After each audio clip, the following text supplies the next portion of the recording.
इस भारतीय जनता पार्टी ने एक एक बार नहीं, हमारे समर्पण और समर्थन के बाद, जब आपने 2019 का चुनाव मुझे अपनी टिकट से जिताया, 36 बरादरी ने अपने दम पर जिताया, फिर भी हमने आपसे पूछकर भारतीय जनता पार्टी की सरकार को समर्थन दिया, अपने लोगों के काम करने के लिए, अपने क्षेत्र का विकास करने के लिए।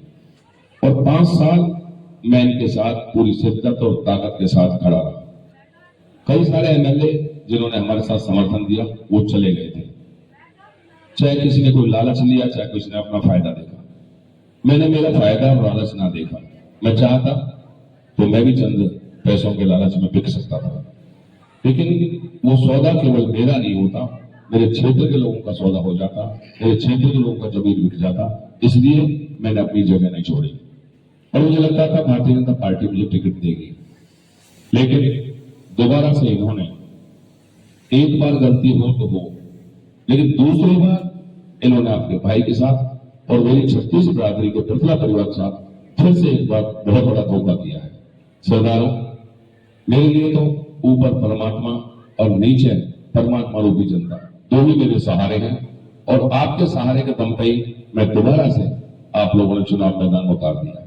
मेरी आपसे हाथ जोड़कर विनती और अपील है कि किसी भी सूरत में इस 36 बरादरी का जो पर्व है, जो बेटा है, जो चुनाव है, वो किसी तरह टूट न जाए, क्योंकि ये जो 2 विधायक जिनका अभी बहन जी ने नाम लिया, बहुत ज्यादा घमंडी है। गरीब का तो कोई व्यक्ति इनसे मिल ही नहीं सकता, गरीब परिवार का। माँ बहन मेरे साथ अपनापन करके मिलती है। ये मेरी माँ है जो पिछले चुनाव में सबसे ज्यादा इसकी वीडियो वायरल हुई थी। आज भी इसके आंखों में आंसू है और ये दिली प्रेम का मामला है। कोई किसी को रिश्वत मैंने नहीं दी, कोई किसी को खरीद नहीं पाया। मेरी क्या ताकत है खरीदने की किसी को? मैं टिकट ही नहीं खरीद पाया। अगर पैसा होता तो मैं टिकट खरीद लेता, लेकिन फिर भी आपका लाड, प्यार, मान और सम्मान मुझे सब चीज मिली है। ये निश्चित है कि ना तो भारतीय जनता पार्टी की सरकार अकेले में बनेगी, ना ही कांग्रेस हरियाणा में अपनी सरकार बना पाएगी। जब सरकार बन रही होगी हरियाणा की, तो आपकी ताकत की जरूरत सरकार को होगी और निश्चित तौर पर आपके हाथों से वो सरकार बनेगी। और सरकार बनने पर मैं तो नवाब भाई का धन्यवाद करता हूं। पिछली बार भी इन्होंने, उनके पूरे परिवार ने पूरी ताकत के साथ मुझे वोट दी, जिनका श्रेय दूसरे लोग लेते रहे। ये तो बेचारे मेरे पास काम के लिए भी नहीं आए। एक छोटा सा काम मेरे भाई का पड़ा था, मेरे रिश्तेदार का, उसमें उसको पूरी ताकत के साथ सफलता मिली और शायरी से किसी तरह की तकलीफ उसमें हुई होगी।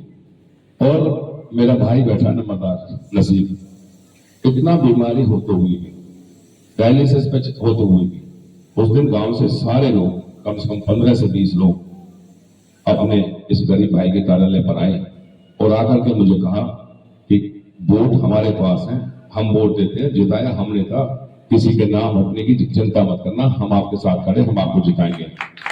और मैंने कहा, जब हरियाणा सरकार की चाबी आपके पास होगी, हरियाणा की सरकार जब आपसे बनेगी, तो पहले तो मैं आपका ही बताता हूं, जो नंबरदार जो आने के वाले टाइम में बंद कर दिए कि अब नंबरदार नहीं बनेंगे, आज भी नंबरदार की जरूरत हर किसी को होती है। हर जगह वकील की जरूरत नहीं होती। गांव के वही कह रहा हूं। और 75 साल के बाद जो अब चल रहे हैं उनके ऊपर रोक लगा दी है। सबसे पहला काम होगा कि सरकार के सामने अड़ के खड़े हो जाएंगे कि नंबरदारों को दोबारा से बहाल करो, और नंबरदार जितनी भी एसोसिएशन है वो सब मेरे पास आ रही है और उनकी जो पेंशन है वो भी बहाल करो। एक तरफ तो कहते थे कि नंबरदारों को पेंशन भी देंगे, मोबाइल भी देंगे और जो उनकी और सुविधा वो भी देंगे और हर साल उसमें बढ़ोतरी करेंगे, लेकिन उल्टा करके वो नंबरदारी प्रथा को खत्म करना चाहते हैं, जो हमारी इतिहास है और ऐतिहासिक चीज कोई भी बंद नहीं हो सकती। इसलिए तय है कि नंबरदारी दोबारा से गांव में शुरू होगी, हर कीमत पे आपका भाई और बेटा करा के देगा। दूसरा, फैमिली आईडी और जो तुम्हारा इनकम की आईडी है, वो सारा सिस्टम खराब हुआ पड़ा है। उस प्रथा को भी हर हाल में खत्म कराएंगे जिस दिन हम हरियाणा के विधानसभा में पहुंच जाएंगे। ये भी मैं आपसे तय करके कह रहा हूं, वो भी चीज आपकी खत्म होगी, क्योंकि बहुत सारे लोग उस पर धक्के खाते हैं। सरदारों, जैसे बहन जी ने कहा, चुनाव आपके हाथ में है, आप चुनाव जीतेंगे, आप जीत भी रहे हैं, लेकिन उसके लिए हमें आने वाली 5 अक्टूबर तक पूरी तरह से चौकन्ना भी रहना, पूरी तरह ताकत भी लगानी है, क्योंकि दुश्मन को कभी भी कमजोर नहीं समझना।